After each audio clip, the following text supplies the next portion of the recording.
Womanhood podcast. Today I am joined with Dan Peterson. He is a coach and what do you call yourself? Mentor now. You are a mentor now for parents who are seeking help with their children, right? The compass for life. The compass for life. That is Dan Peterson. Welcome to Revitalized Womanhood. Thanks for having me. Yeah, you bet. So I would love to know first if you could introduce yourself to my listeners. And then, like I said, we'll just dive in. I've got a whole host of questions here because, I'm a little mom brainy lately. So I like to make sure it's at least written down somewhat to keep me on track. But we also have questions from the Revitalized Sisterhood, my coaching community. So that'll be really great to get into those as well. But yeah, go ahead and introduce yourself to my listeners. So again, my name's Dan Peterson. I'm actually a licensed clinical professional counselor. I've had that license for almost 30 years. And the majority of my career I've spent doing individual and group therapy for kids, specifically kids with like emotional behavioral challenges. But probably been close to 15 years ago, I made a switch. Instead of working with kids directly, I started doing coaching for parents that had kids with some challenging behavior. And like the main reason that I did that is I just found that like the mental health field is so focused on diagnosis, symptoms, pathology, and then we're not really sure what to do with kids. Then medication gets introduced, and something about that it wasn't sitting well. It was probably about the same time I became a dad too, and I just saw parents really, really struggling to enjoy their relationship with their kids because their kids' behavior was pretty stressful on them. But then I'd go home from work and thoroughly enjoy spending time with my kids. And I was just like, something's got to change. So I made a shift, and now I do coaching directly for parents who have kids that need some, the parents need a different approach with a different set of tools. And we can talk about what that looks like today. Yeah, well, absolutely, because we all know none of them come with rule books, guidebooks, step-by-step books, and your first one is different than your second one, that is different than your third one. Like they all come with their own set of personalities, and it's so important that unless you have the two different kids to see this, the parenting styles could be completely opposite. I have one that is scared to death to be yelled at. It's like mortifying for him. And I have one that we could literally beat to death. And he would just get up 10 minutes later and be like, okay, what are we doing now? Like he just does not. He's my son. He just rolls with the punches, not literal punches, you guys, real. But he just bounces back and he's like, oh, all right, what can I do to be naughty now? But I'm going to jump to this question. Actually, I was going to save these questions from my community, but it's exactly what you were talking about. This is from actually one of the members of my community and M42. And she says, I have less of a question of how to parent these kids than how to get good answers. Exactly what you were talking about, how in this field, it's like people are just trying to throw pills at kids, right? And she says, I've always wondered with the wide berth of paid resources, school-appointed staff, and internet, how to find reliable testing and support where these parents can be sure they will not take just the easy way out, that the medical providers won't just take the easy route and just diagnose and hand them pills. Yeah, it's a really good question, because you could go to any psychiatrist and tell them like kind of what the issues are with your kid and walk out with a prescription within 30 to 60 minutes. Well, absolutely. And a lot of the assessments or like just the conversations you have. And this is part of the reason I do what I do is, you go see a psychiatrist or a counselor or even your pediatrician, and they ask you what's wrong. That actually primes you to be hyper-focused on problems. Mm-hmm. And then they give you a checklist to fill out. And all those are like, how often is your kid impulsive? How often are they dysregulated? How long can they attend to a specific task? So they're training you to look for the problems. So is that data super reliable? Right.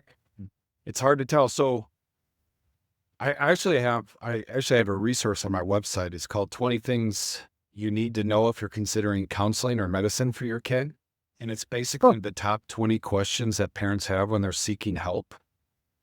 And the work that I do in the coaching model that I use, it actually helps parents get really crystal clear and able to discern the difference between incompetence and non-compliance. Meaning, okay, the kid is having these emotional meltdowns. Is this something that they can't control and is maybe part of a diagnosis or needs treatment? Or is this something that they do have control or the potential to control? They're just choosing not to because they get a ton of attention, a ton of energy from it.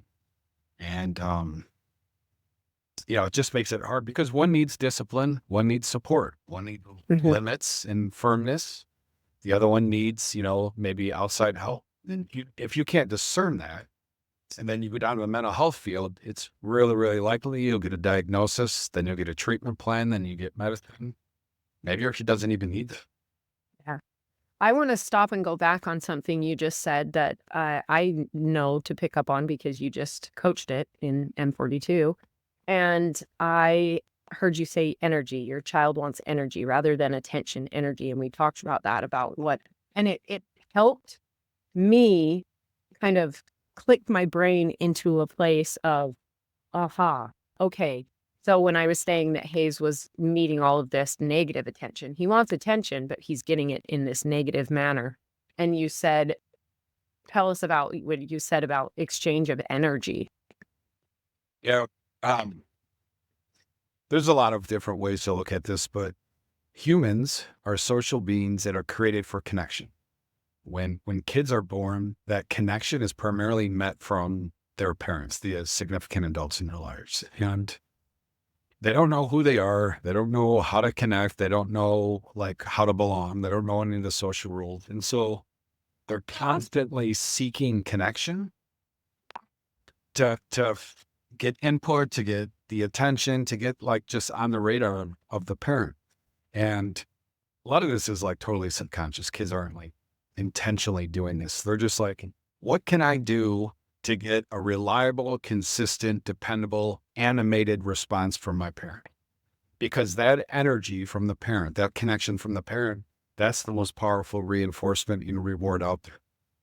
A lot of times kids will just do super annoying, irritating things, impulsive things, not because they're jerks, but because they will guarantee a response. Which it does. A big response. And a lot of times parents refer to those as triggers. What are those trigger behaviors that get us all amped up? It's just, if you look at it through this lens of we're communicating, we're exchanging energy all the time with our kids. We're connected to them. We're thinking about them. We're interacting with them. That's all this exchange of energy. If we're giving energy to the things that are annoying, irritating, and problematic, we're actually training them to do that to get connection from us. Yeah. If you're not aware of that dynamic, you're going to be shooting yourself in the foot, training your kids to do things that are super annoying.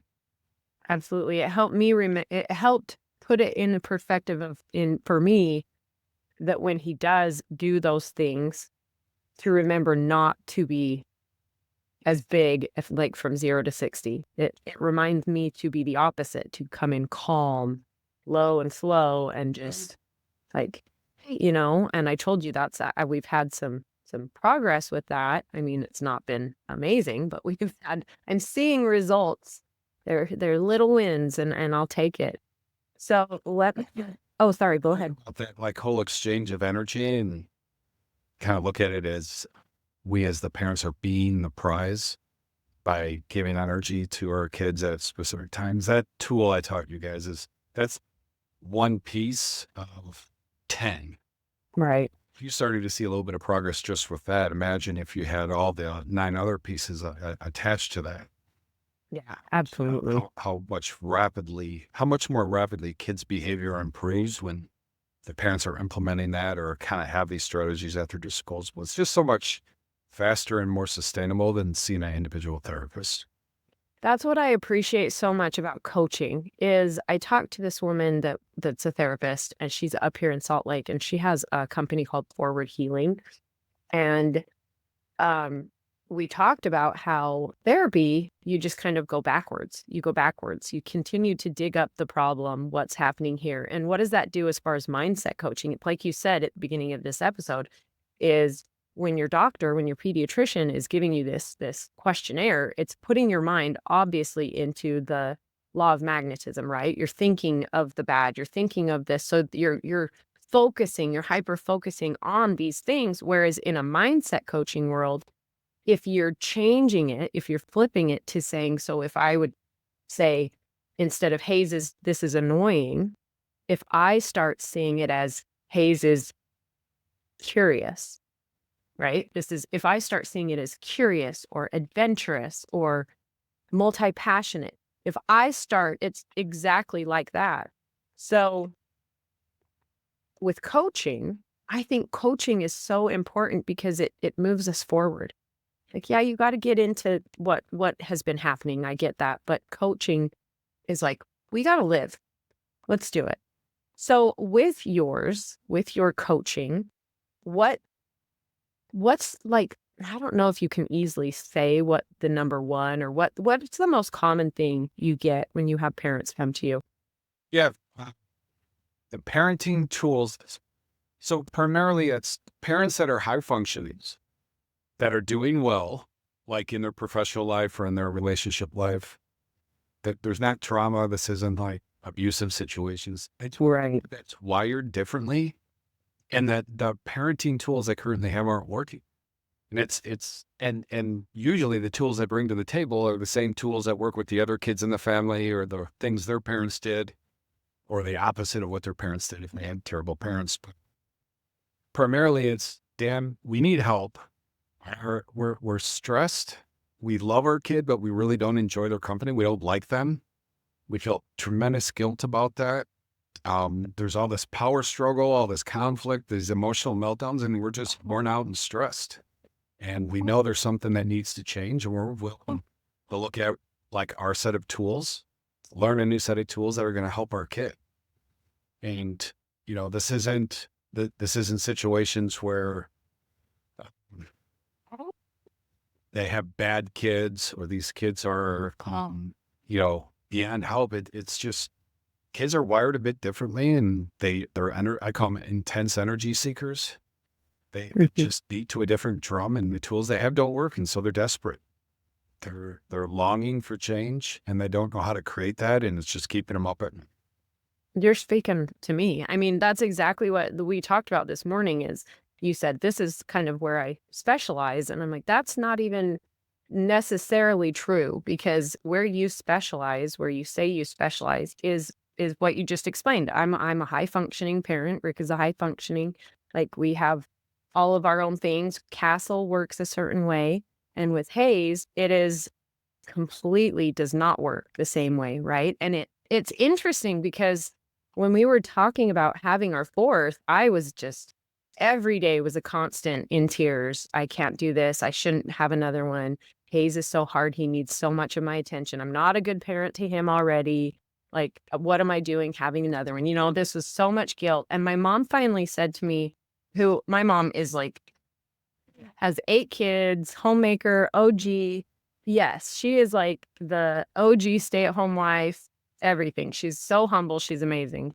But she says to me, I did not like you. And I had to go. So for them, they're very religious. So, and they didn't talk about back in those days, what is this? Almost 40 years ago. They didn't talk about mindset coaching, right? That wasn't a used thing. We didn't have internet. We didn't have these things. So for her, she goes to prayer. She goes to God, and she says, I finally realized I had to just start basically what we do as mindset coaching. She said, I needed God to start showing me how to love you the way that you needed to be loved, because I did not like you. And it was so interesting because at that moment, I had been talking to someone else about inner child work. And so I was realizing, but at that moment, it all came together that Hayes is me. He is me when I was 9 years old. He is the things that I did not feel seen, heard, loved. So in him, that is what makes me not be able to regulate emotionally, because I am hurt still. I'm that 9-year-old that is hurt still. And it is so interesting to me that is exactly how my mom felt as she finally shared that with me. And I think anybody listening maybe that doesn't understand this would go, oh my gosh, I can't believe you would ever say that you don't like your kid. But when you when you have a child like this that pushes every button, does everything he can to disrupt the peace in your home, and the knee-jerk reaction is put this kid on meds. That's got to be it. When really, if you just look a little harder, it's this child just wants to be seen, heard, loved, validated, but you're maybe not able to do that. And that is me. That's so interesting because I'm the oldest of 6 boys. My mom went to home and she was super religious. And so 6 boys and it's so funny. Like, so my parents got married right out of high school because I was on the way. yeah. Well, they were ill prepared. Came from, like, both their fathers, my grandfathers were like abusive alcoholics. Right. You know, they didn't have a very solid upbringing. And so, like, my parents had a new child like every 2 years for, the first 12 years of my life. And so the first 12 years of my life, my mom's either pregnant, breastfeeding, and sleep deprived. My dad's working construction. And so I had to help out a ton with raising my brothers and stuff. And by the time my parents were 32, they were done having kids. I didn't start having kids until I was 32. And both my wife and I had master's degrees at that point. We had been married for 7 years. So we had a different foundation. We were much more resourced when it came time to bring kids in the world. And like the generation before us where they had all those children, I have no idea. I could not imagine having 6 kids or 8 kids.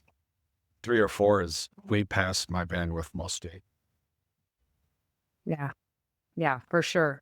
Well, and that's exactly true. What you explained reminds me of Rick's grandparents. That's what his mom describes as how they were raised. They were 16 years old, his grandparents, married, all of a sudden have kids, raised by alcoholics, and so they do their best. They do what they can. So look at what's coming down, passing down. And not that my mom, she didn't pass down anything. She was so sweet. She was more on the sweep it under the rug side, probably. There was nothing volatile in my home, and which is interesting because I am volatile. I am like instantly react. I'm so emotional. So I don't know where that comes. Anyway. So let me speak to that for a second. Yeah. Because there's a flavor of judgment attached to that. Emotional, or I'm dysregulated, or like amped up. Really kind of what's at the root of it, we look at a kid that's kind of operating the same way. And instead of, they're bipolar or they're ADHD or they're emotionally dysregulated, they currently don't have the skills necessary to manage these intense emotions. Feeling emotions intensely is a gift. Like, you are much more emotionally in tune to probably people that are just like even keel.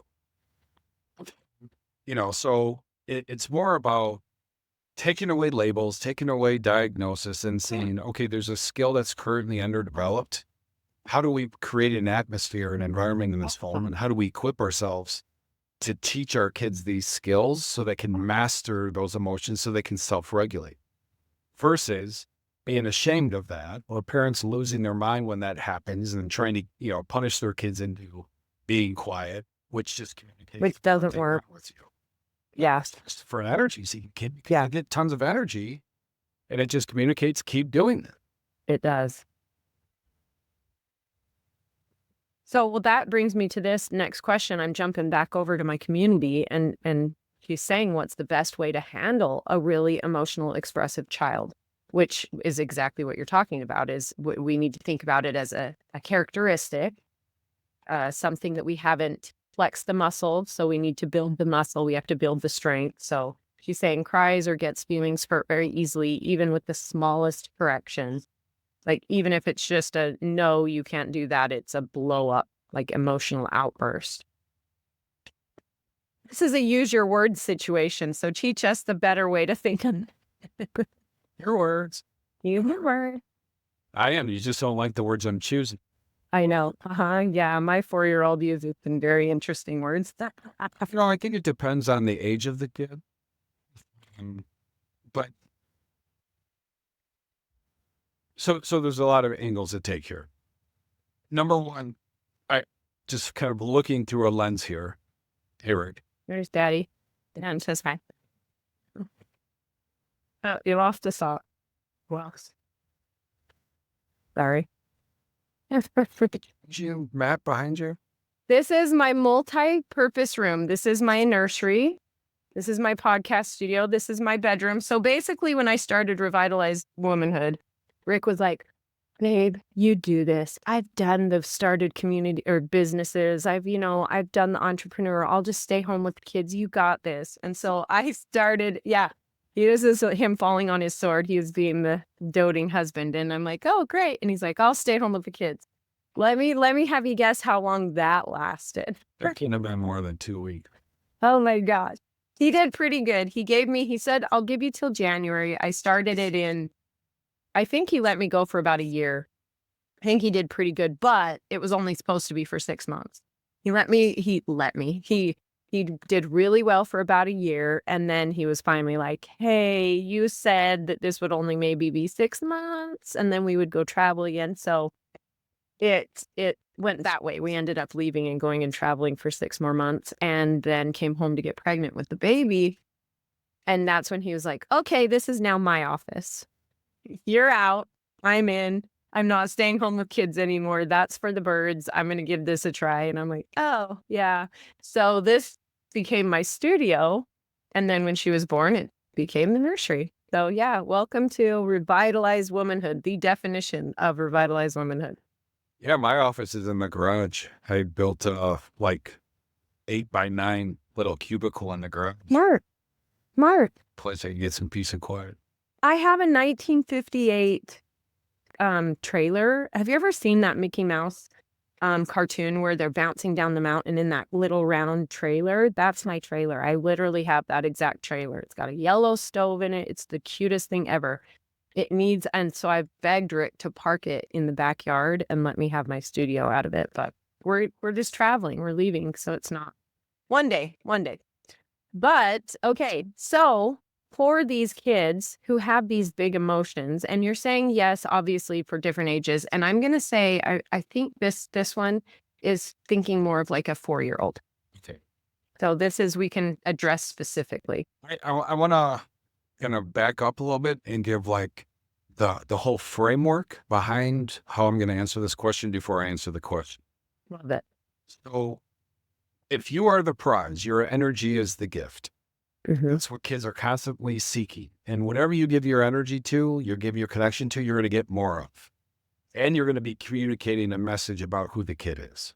So if the kid's having a meltdown and they're emotionally dysregulated and they're crying, and you're getting a little bit more animated or frustrated and, you're trying to set limits, use your words, knock it off, go take time out. What is it that you need? I'm taking away your toys. That's a big one in our house. I mean, it's horrible. I know it's like the major. I'm going to take away my toys. The threats, the bribes. Yes. Really what the meta message that you're giving is that you are valuable to me when you're out of control. You're going to get the best of me or the most animated version of me or a reliable me. I'm not going to just ignore this. I'm going to come and spend time connecting. Mm-hmm. Parents are doing that from a place of love because I love you and care for you. I see you're in pain. I want to help. But also, this is totally exaggerated. You need to step it down a couple notches. And so it backfires. It's really, really hard to get solutions or growth when you're interacting under those terms. So what I'm looking at is how do you use your energy and accomplish 3 things? So envision a tripod here. You have to have all 3 of these stands working in unison, because if you pull one of the legs away or 2 of the legs away and it gets stressful, it's just going to collapse. And most people do 1 or 2 of these 3, but not all 3 simultaneously. So the first leg of this approach is absolutely no unnecessary energy for problems. Lectures, warnings, countdowns, bribes, raising your voice. Anything that you do to give an animated, connected version of you around a problem is actually shooting yourself in the foot because you're spending time with the thing that you're trying to get to goal. So what do you do? So before we move on to the next leg, what can you do instead? Just come calmly? Or It's no unnecessary energy. You're either going to do the next stand or the next stand instead. oh, okay. So the next stand is absolutely yes to giving a lot of intentional good energy around the moments where things are going well or when problems aren't happening. And this isn't like you become a cheerleader and you're like, oh, such a good job. I was just picturing that. I really. Yeah. So when I said give good energy, what I'm saying is you are deeply connected to your kid. And this is kind of what we talked at the last mentor meeting was, I see that you're being really kind. You're sharing your toys with your brother. You're deeply seeing your kids. You're very, descriptive about what you observe them doing. And then you attach it to character traits. You're giving a lot of good energy and reliable energy to the things that you want more of that are going to help propel these kids. Got to have a good moral and value-driven compass. And there's like 4 other ways to go about doing that too. And then the third stand is that we're crystal clear with where the limit or the boundary is. So if there is a line that's crossed, you give them a consequence. You don't give them second chances, third chances, lectures, warning, all that. That's where the drama usually starts. And so envision how a referee would officiate a basketball game. Players dribbling the ball and they step out of bounds, whether it's the toes on the line or they're 10 feet out of bounds. The ref just blows a whistle and says turnover. The ref isn't chasing the player down the courts and, hey, look out, if you step out of bounds, it's going to be a turnover. Right. If you don't step out of bounds, you get to play more. Or I can't believe you did that. That's the 10th time today. Like, learn how to control yourself. Like, there's no emotional investment from the referee to the player, because it's not the referee's job to regulate the kid. It is the kid's job to learn how to regulate themselves. And so what happens is the player who doesn't have the skill to dribble, I don't know if any of your kids have ever played basketball at age 4 or 5, but it's an absolute nightmare. Baseball, same thing. Very painful. Very painful. And so if we stick with the basketball analogy, if they step out of bounds, the ref blows a whistle and says turnover because you stepped on this line. Mm-hmm. Then the player, the next time they do it, step out of bounds, blow the whistle. Next time, what happens after they get held accountable, they start to become aware of that line in the boundary, and then they start to autocorrect. And now they have the skill to dribble and pay attention at the same time. And so when it comes to discipline or parenting, it's like, okay, if throwing a tantrum and screaming and yelling on the, being hysterical when you hear the word no, if that's violating a rule of the family, what's the consequence for that? And just give a boring consequence. It could be just, we walk away and we ignore you until you can calm yourself. That's actually the consequences, being ignored. Yeah. Most parents feel like they're being permissive and allowing their kid to get away with anything, but kids are seeking connection, and when they act out, they don't get connection. They learn real quickly that doesn't work anymore. And if they've gotten a lot of upfront good connection and they're looking for connection, this doesn't work. Okay, now I have an alternative. Let me go do this because I know that mom or dad's going to respond to that. Right. So when you have all 3 of these working in unison, what you have is an environment where there's a huge payoff for time in or doing the right thing. And that when you make a mistake or you screw up or you have a tantrum, it's just a mistake. As soon as you get it together, we can try again. Because mistakes are the necessary path towards skill development. You weren't good at podcasting the first time you got in front of a microphone. I was excellent. You're the anomaly here. Quitting. Parenting. These are skills. When I think about kids, especially at 4, when they don't have learning to regulate their mood. Yeah. They don't know how to express themselves when they're overwhelmed or disappointed. Well, they're coming from being a baby where that is how they express it. They cry. They scream. I've got a newborn here. When she's upset, she tells me she's upset by crying. That's And so my question though, with all of that, okay, I get the no energy for the problem. I get the overemphasizing in times when they behave, which is what I've been working on since our Zoom call in the Genesis. But with crystal clear with boundaries, when you have, say you've got a 10-year-old that you've been parenting incorrectly for 10 years, do you know what I mean? Or the 4-year-old's now doing it. And so it's like, you've been training them. I will warn you 10 times, right? You're doing it wrong. I will warn you 10 times before I blow up and then it's just the poop hits the fan, right? Or what's another situation? How do you come back? How do you retrain? This is a boundary. That's it. You crossed it. How do you retrain that without going to the, now you've lost your Switch. Now you get no Xbox. Now I'm ignoring you. I don't understand how you get back when you've gone so far over here now, how you bridge that gap. Do you like to work out? Yeah, I love it.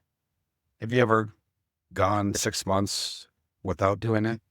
Obviously, yes, we travel. The fit part, everything is always it's always starting over. So, okay, I gotcha.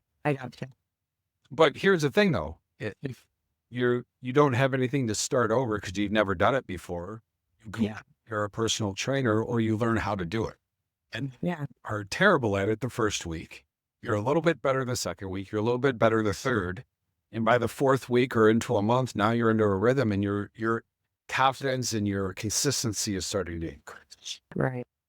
And so this isn't a matter of like, okay, I've done it for 10 years. Now what? It's what I was doing before wasn't working or wasn't the right approach for me. Let me learn a new way of doing it. And once I learn a new way of doing it and I do it consistently, then I start getting the results.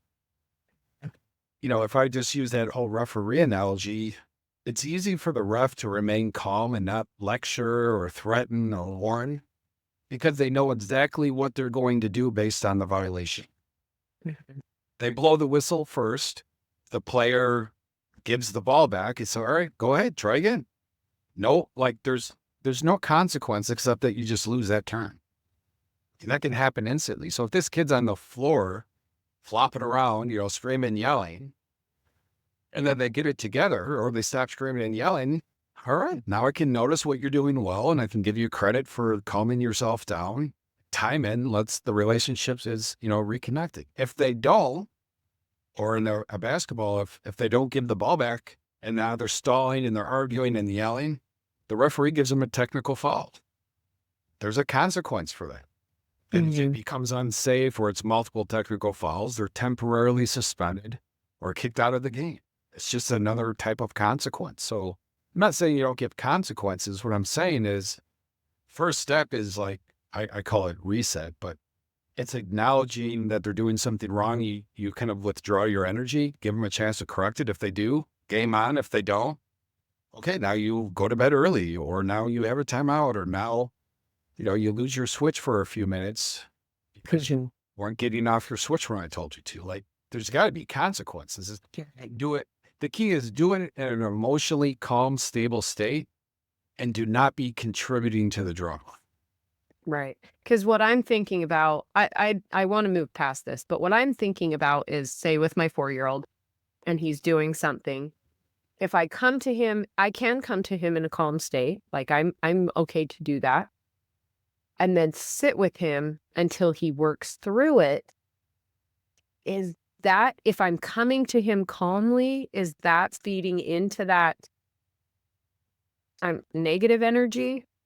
Do you know what I mean? It's a little tricky because what's prompting you to come towards him is the negative thing. Yes. Right? Now, if he's just having a hard time regulating, he's not breaking a rule. He's just like distressed. Obviously, you can come to him and help provide comfort. But if it's to the point where there's a rule being broken or there's a you coming and spending time with him can actually inadvertently you warn him to Exactly. And that's when you start giving the lectures or the warnings or the countdown. Yes. really away and energy seeking kid perceives that as, ooh, this is starting. It is. And that's what it's like we're starting over with the 10-year-old, with the 4-year-old. So yeah. Well, so with that, to move past this that's why I think it's so important to get coaches, to seek coaches. It's so blindingly obvious for me right now where I'm at in my season is if you are having a hard time nursing your baby, if your baby won't latch, what do? You don't just keep slapping the baby with your boob and hoping something changes. You get a lactation coach. Okay.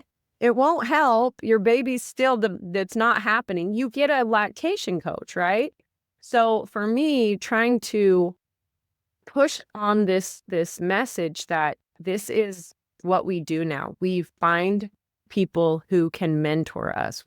Like Rick says, we read the books, they're the cheat codes. We find we're not supposed to know everything, but other people do know how to help. Dan knows how to help me be a better parent, right? Pelvic floor health.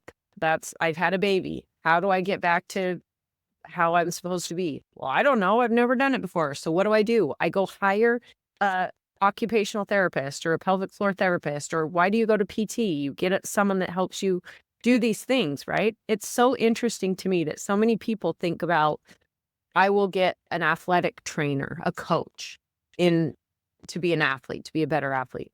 I will get financial coaching is probably a thing people do. But when it comes to like emotional regulating or mindset or these kinds of things, people just don't think about it as I need a coach. I think it's so interesting. Do you come across that? What do you think about that? What are your views on That's part that? of the number one obstacle of people hiring me and working with me is there's either they never call because there's shame. I should know how to do this. Right. That's the part that provides or contributes to like probably the most amount of guilt and distress for parents is I'm in a place of authority and responsibility for this little human. I have no idea what to do, and I should. And to admit that I don't know what I'm doing when I should is like just a huge piece of humble pie. Like it provokes shame, it provokes guilt, and it's really hard to emotionally untangle from them. So that's the other obstacle. The other one is like it's a medical model that says, okay, if the kid's misbehaving, they need to be in therapy. And you rely on your insurance and you get referrals and then you rely on the medical as if there's something broken. And I'm not saying there's not a time and a place for therapy. I mean, Exactly. but this idea of I need to go get help and need to go get coaching because there's a goal that I want, as opposed to there's this huge problem and it's my fault. There's just a lot of like entangled, confusing messages attached to that. So when I'm coaching parents or I'm meeting them for the first time, I use this exact same analogy you just did. You know, you go see a physical therapist when you have an injury that you're trying to heal from. Please, a personal trainer when you want to get stronger. When there's a skill you don't currently have, you know, seeing a therapist is like going to see a physical therapist. There's an injury that needs. If it's just I'm at point A, I want to get to point B, show me how. People can say yes to that a lot easier. Right. I think I have so many questions here for you. I seriously think we're going to have to do another episode, but I want to address a couple more of these because they specifically came in from the members of my community. So I'm not going to go back to my generalizations, general questions. What about a child who builds up fears in his mind to the point of hysteria? So afraid of bees, he won't go outside, or so afraid of getting a shot at the doctor that he kicks and screams, or she's saying she feels like she needs to get a better handle on how to teach him how to correlate his emotions with actual. And speak really clearly to this because this is my son. Oh, cool. Good. significant anxiety disorder. I mean, full-blown panic attacks, like going to preschool or going to track practice, or it lasted from 3 until, it was like from 3 until like second grade. Second grade was okay. I think third grade was okay, but like either fourth or fifth, it just came back with a vengeance. But there's a couple of things. No, number one, trying to speak logically and rationally to a kid who's in an anxious state, complete waste of time. It's like speaking Japanese to someone that speaks Spanish. You're going to get super frustrated. There's going to be all this tension and build up, and it never lands. So you'll be fine. Remember last time you went outside, there were no bees. I promise. Like trying to logically rationalize with somebody who's in an anxious state, it just makes it 1,000 times worse. So what you have to do is you have to have a come to Jesus moment first and foremost, that you have to be absolutely 100% without a shadow of a doubt convinced that your kid is capable of working through this. And if you take that stand, you're never going to make exceptions when they start to get anxious. The number one key to overcoming anxiety and fear is that you step towards it and then you experience being okay, as opposed to avoiding it so you can stay safe. Face it. Yeah, it's not about being less anxious or fearful. It's about being more courageous and brave. Okay. Because what happens is the nervous system is totally overstimulated. It's on fire. It perceives danger. If I go outside and there might be a bee, it's the same as a robber coming into the house right now. You can't convince me that I'm not in danger. Yeah. Kid goes outside and doesn't get stung with a bee and actually is able to kind of go there and come back. Their nervous system actually calms, and it only can happen through, it's called exposure therapy, actually. Yes. A couple of things. One, stop talking logically and rationally when your kid's in an anxious state. Just dip it. Step two, or part two, is you have to have an unwavering faith in your kid that they can do it, and that you are not going to participate in any story or narrative or decision that wavers from that. And then three is that three-legged model that I was talking about early that really helps you stay grounded and firm, and building your kid up in any example of confidence or bravery or courage, and pointing that out to them over and over and over again. And then when things go bad and they're crazy and they're like hysterical, you have to be super calm and just move forward anyway. And then if they're totally out of control and they're screaming and hitting and yelling, there has to be accountability for that. And they still have to go do the things that are required, like going and getting a shot or going in outside because there might be a bee. And when they do that over time, they start to learn how to cope with that versus being rescued. Right. Okay, that totally makes sense. Thinking about creating a course on how to help your kid work through anxiety. And it's just kind of all the stories over the years of me working with my son. You totally should, because I would have never thought of that. I'm so glad she came up with that, and she's asking that. I mean, she's got that in her life, and that shocked me that you said you did as well, which was, this is why I love communities. This is why Rick started his community. This is why I started my community. This is exactly why I have a podcast. It's so that we as human beings do not feel like we have to isolate because of our guilt and our shame and our stories that we tell ourselves around these things that are just beliefs of our own. I had a woman in my community one time that she was so ashamed of something that her child did. So ashamed. She didn't want to tell anyone. And I'm like, well, just tell me, just tell me. I don't judge. I'm not here to judge. I'm going to hold space for you. And when she finally told me, I was like, where's the bad thing? Do you know what I mean? Like 3 times this morning. Right. Exactly. I kind of said that. I was like, so where's the bad thing in that? And she's like, are you kidding me? But because of her beliefs and her stories that she's created for herself, that it was just a huge thing. And to have someone else as a mirror to reflect that back to her as, okay, like I'm a boy mom. That was like normal. That's like every day. So I totally appreciate this. I'm so sad that we have to get to wrapping this up, but I have one more question because she jumped on here and she says, "Oh, I hope I didn't miss this. I hope I'm not too late." I have a child who has trouble telling the truth when it comes to handing in assignments or forgetting due dates. Like they have this kind of a block in overwhelm, sounds like. And to get out of it, it's a lie. They tell a lie. Again, there's little variance depending on age because This one I think is I want to say 11 or 12, if I'm thinking right. um my first question is, okay, they're overwhelmed and they're experiencing like, okay, I'm failing, I did it wrong, I'm gonna get in big trouble, you're gonna hate me, I'm gonna be a bad kid, you're gonna have this reaction. What's happening is they're lying, not to be deceitful, but to handle this overwhelm and this intense emotional experience. Right. So that's, if you have a conversation about being honest and we don't lie in this house, that's not going to fall on really like open ears because you're missing what's driving that dishonesty.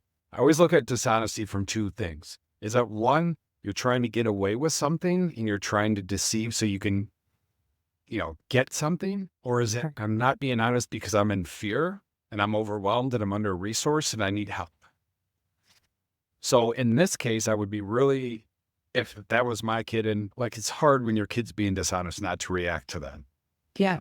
But it's, tell me more about what you were thinking or feeling or worried about that the teacher would say or that mom or dad would say. How can you build some emotional understanding and help your kid express that and deal with that, and then talk about how do we become honest or how do we manage that intensity in the moment? Because we're not liars in this house. We're not dishonest in this house. We are truth tellers. We have integrity. I don't see this as a kid lacking integrity. I see this as a situation where a kid's completely overwhelmed and scared, and that's why they're not, coming forward with the truth. I feel that. I feel that. I will hopefully help her not feel alone in this because I feel that because my 13-year-old that I said, if we yell at him, it's like the end of the world. He's mortified of being in trouble because I'm perfect. I do everything right. I'm the angel child, right? And so when he gets in trouble, he's like, and that's how he is at school as well. And so it is we do not lie in this house and whatever. And so he fears the being in trouble. So to get out of trouble, he tells fibs.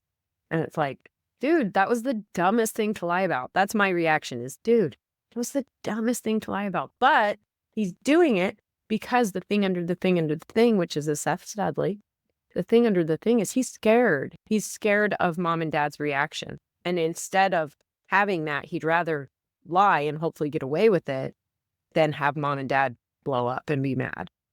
So I feel that. Well, I'm just thinking too, my kids are 13, 15, and 18. All of them have gone through these stages of just being dishonest. And they're weird. It seems like there's a stage where it's happening all the time and then it goes away for a while. My 18-year-old's starting to do that again. Applied for that school or did you apply for that job? It's like, yeah. And I'm like, no, you didn't. Does it want to be like irresponsible? Right. It's kind of from a place of overwhelm or something. Like when my kids were younger, when that would happen, and I wasn't perfect at this, but I do think where I found the most, being the most useful is I'm hearing that you were overwhelmed. You were afraid to tell me the truth because you were worried this was going to happen or I was going to react to that. That makes total sense to me. I remember some times when I was a kid and I did the exact same thing, was really worried about the same thing. Right. There's something I can do as your mom or dad in that moment that can reassure you that you're going to be okay.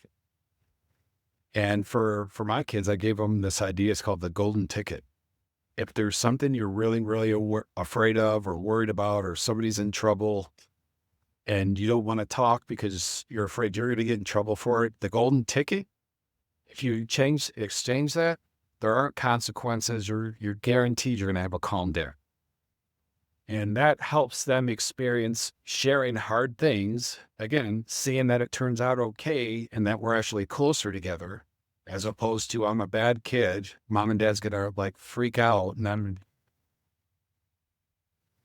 It's all like skill development.